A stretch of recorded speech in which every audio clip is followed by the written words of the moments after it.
1 tambah 1 sama dengan 2. 11 kali 11 sama dengan? That's simple. Iya, enggak lagi bahas matematika, izin. Walaupun kata-kata tadi kini lagi ramai di media sosial dikaitkan dengan isu child grooming. Iya, isu child grooming menjadi sorotan publik setelah aktris Aurelie Mooremans membagikan pengalamannya melalui buku berjudul Broken Strings. Ngomongin soal child grooming, ini banyak kasus yang bermula bukan dari kekerasan, melainkan dari perhatian, kedekatan, dan rasa dipercaya. Lalu sebenarnya apa yang dimaksud dengan child grooming dan apakah selalu berkaitan dengan hubungan romantis? Jadi child grooming adalah proses di mana si groomer atau pelaku gitu ya membangun relasi khusus dengan anak atau remaja yang dituju, kadang juga dengan keluarganya, supaya mereka bisa menjalin atau bisa membentuk relasi otoritas atau relasi kuasa atas anak, dan ini adalah bagian dari persiapan untuk melakukan tindakan abusive gitu ya, penganiayaan atau eksploitasi untuk tujuan tertentu. Tidak selalu romantis gitu ya, tidak selalu kaitan dengan romans, tapi bisa juga eksploitasi hal lainnya.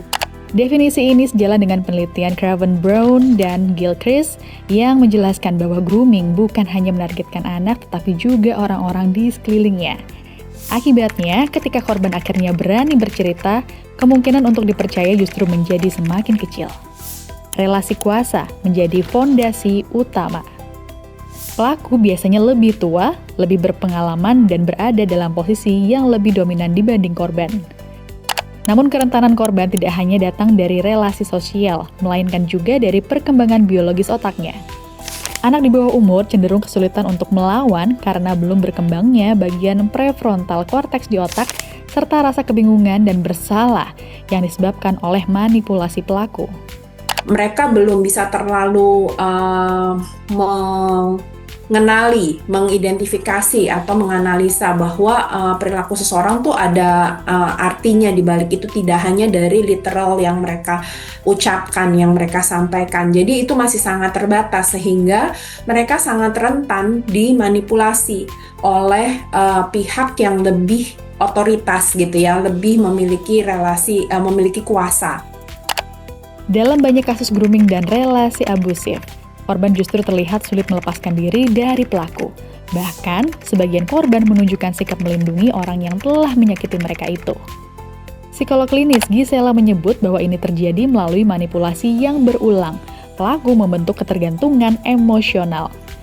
Korban kemudian menganggap pelaku sebagai satu-satunya pihak yang bisa melindungi mereka dan satu-satunya tempat bergantung. Lalu bagaimana orang tua bisa lebih waspada? Ya, mungkin orang tua perlu mulai waspada jika misalnya mengetahui anaknya punya semacam rahasia yang dijaga, tapi terus dia rasanya takut banget gitu tentang ini, sangat sangat kaku gitu ya, sangat pengen menjaga rahasia ini.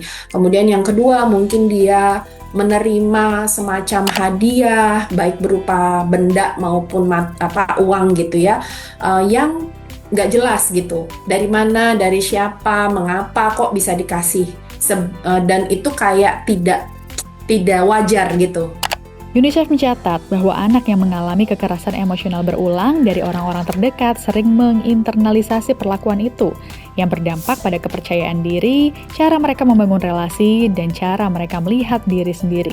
Termasuk kemungkinan munculnya keterikatan yang tidak aman atau insecure attachment.